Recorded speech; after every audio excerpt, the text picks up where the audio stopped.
Hello everyone, welcome back to Spyro the Dragon, episode 5. 5? 6. 5 or 6. It's 6. In the last episode, we actually finished up all of Artisans, getting every mission and the boss done with. In this episode, we'll be dealing with the Peacekeepers, exploring the world, getting everything in it, and maybe doing something else depending on, how that works out. Hey, Titan. Welcome to Peacekeepers. Whoa, what are you? Why is there? Please recover our treasure. I think I know why. The game was updated recently, actually a few hours ago, and they were turned on, and I don't want them on. That's that. So Peacekeepers is a fun world. I'll explain of it in a bit. However, let me just kind of introduce you to the world. It's a little bit larger than Artisans, and unlike Artisans, there are a lot of enemies around here. A lot of them you have to be careful around because you'll probably get hit by something.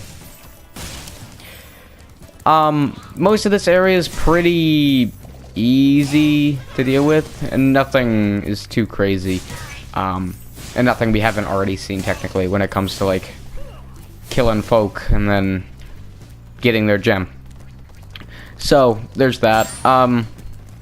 Really nothing crazy.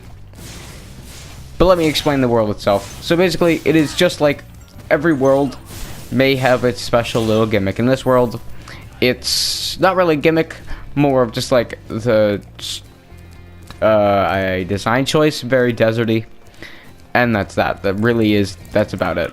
But most of the enemies have projectile-based things, and well, you're gonna have to use those to your advantage. A good example would be this cannon right here. You can actually move these cannons and then light them on fire to hit certain areas of the map. So there is that. Fun. Also, you can go fight the boss immediately. We're not going to do that one. We're going to probably end up fighting the boss last because it's the boss of the area. So there's that. And we won't be doing Night Flight, which I guess you guys will see Night Flight, I guess, for a second. See its look. I meant to turn better, but I didn't. So we're in Night Flight now. Don't worry. It looks beautiful, but we're not going to be doing it. Now, I clicked retry. I've never been so embarrassed.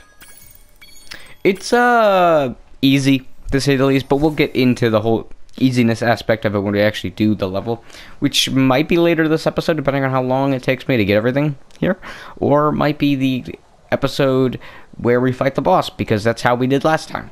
So, there's that. I also like to say this before we fully, before I stop thinking about it. So a few days ago, we actually played 2 days of Spyro in a row, and I can explain that as simply as I just didn't record any Spider-Man, and that's how that went. Basically, I had an intention to do Spider-Man, but I could only get Spyro out, so that's that, really. Nothing happened to Spider-Man, don't worry. No need to worry about that. But, ignoring that, let's actually use these cannons here to, hit these chests. You're gonna notice that this is kind of the gimmick of the level, I guess, cannons, but it's not really used all that often, so I guess I can't really call it a gimmick, because it's not necessarily used all that often. But it's a fascinating idea that doesn't show up ever again, which is always fun, right? Don't you just love it when an idea doesn't ever show up again? It's my personal favorite. Magnus. Hey, Spyro. Hey. Sparks the dragon. I love Magnus. He is a chunky boy. So yeah. So it actually doesn't tell us how many levels. Can you want to pick this up? Doesn't actually tell us how many levels there are right off the bat. So I mean, we'll find all the levels and we'll know if we missed a level because it will say later on in the game that we haven't gotten 100%. But it's really not all that hard to find levels just out in the wild. So I mean, I'm not too worried about it. And I already have an idea of where most of them are anyways, so it's like, whatever. I don't think I really need to describe these chests. Because I might have already done it, or I haven't. But I've already showed them off, so it's like, whatever. Either way, let me explain to you about my days. Because you guys like that, right? Explaining to you about my days. Well, it all started on a nice dreary night. Basically, I was playing Bloodborne earlier, and I was fighting Ludwig, the guy that I, was fighting in Spider-Man last episode, and it was also the guy that the infamous victory screech comes from. Well, I beat him today, and I let out another victory screech. I didn't get to record it, sadly. It was very saddening, realizing later that I didn't record it, but in the end, very happy with it. Now in my own personal, I like how you look. Keep up the good work, and I know you. Your voice doesn't fit you. And I know that even though I didn't get the victory screech part 2, the screeching, I do know that I still, in my heart of cards, I do know that I've gotten past the boss, and I think I've actually finally gotten good at it, because here's the thing. Here is the thing. The boss is extremely difficult, but I think I've finally gotten it, and that's fantastic. I really, truly am happy that I think I've finally gotten it, because now that I think I have it, that's amazing. I mean that, like, Ludwig is, the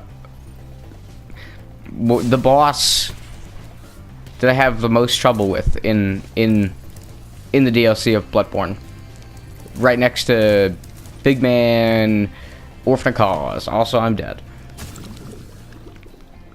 So, like, I am happy that I finally understand his attacks and actually know how to fight him now.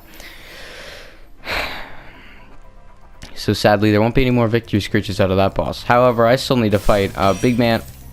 I still need to fight Big Man Orphan of Cause. Well, I can't quite yet, but I have to actually get there first, and then I can fight Big Man Orphan of Cause. And that'll be great.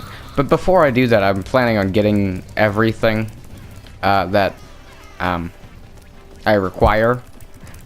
No, I don't really require, but everything I want to get before beating the game again, which is like getting everything. Like all the weapons, fighting all the bosses, fighting all the side bosses that are in the DLC but are in the main game. And maybe doing a little bit of Chalice Dungeons if I'm thinking about it.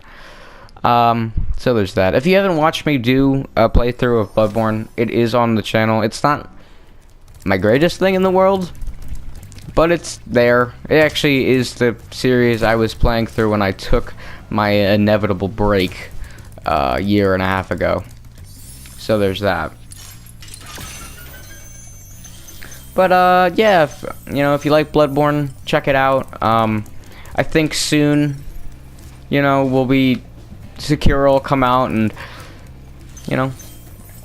hopefully you'll be reminded about how great Dark Souls is.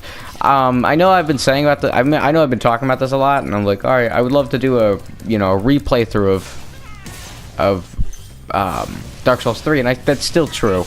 It's my first playthrough, but I still want to redo it because it's so bad. So bad. Truly, truly, truly. Also, with that, we have finished 100% all of, what is this, Peacekeepers? Yes, Peacekeepers. So that's great. Let us go and do this level, I guess. Let's actually do Night Flight, unlike I thought I was going to do, because I thought that that would have taken a little bit longer, but it just didn't, so I'm not too worried about it. I mean, it's whatever. I'll show off Night Flight. It's not like it's very hard. Unlike Dark Souls 1, unlike Spyro 3, this is the only thing that you can really do in this level, and you'll see what I'm talking about when we get there. Also, my flight's inverted.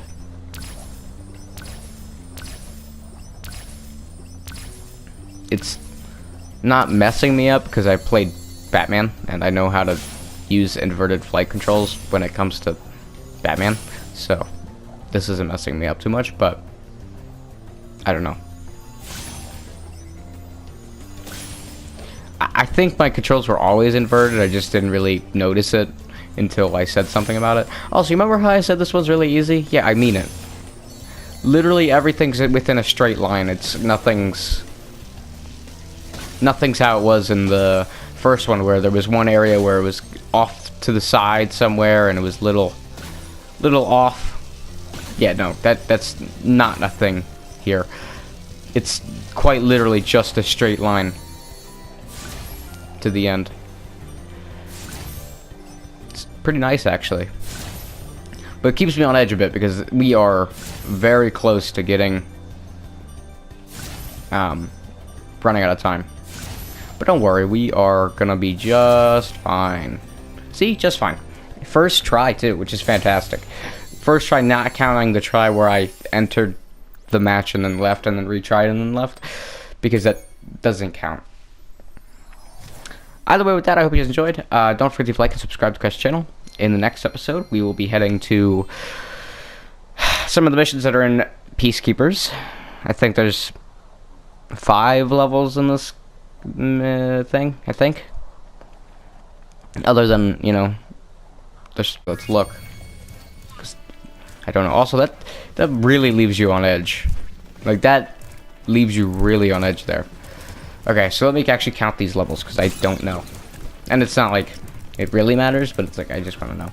So there's Dry Canyon, which is probably the one we're going to end up doing first.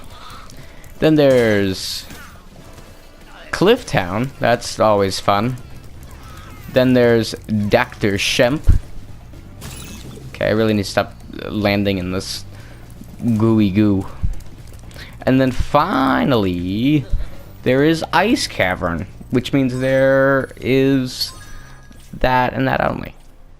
Yeah. Funny enough, the only skill point that's in this level is one in Dr. Shemp. So that's pretty neato, I think. I just, it's a weird little aspect, I guess, but again, it's cool. Either way, I hope you guys enjoyed. I'll see you guys next time. Peace. Hold on, peace.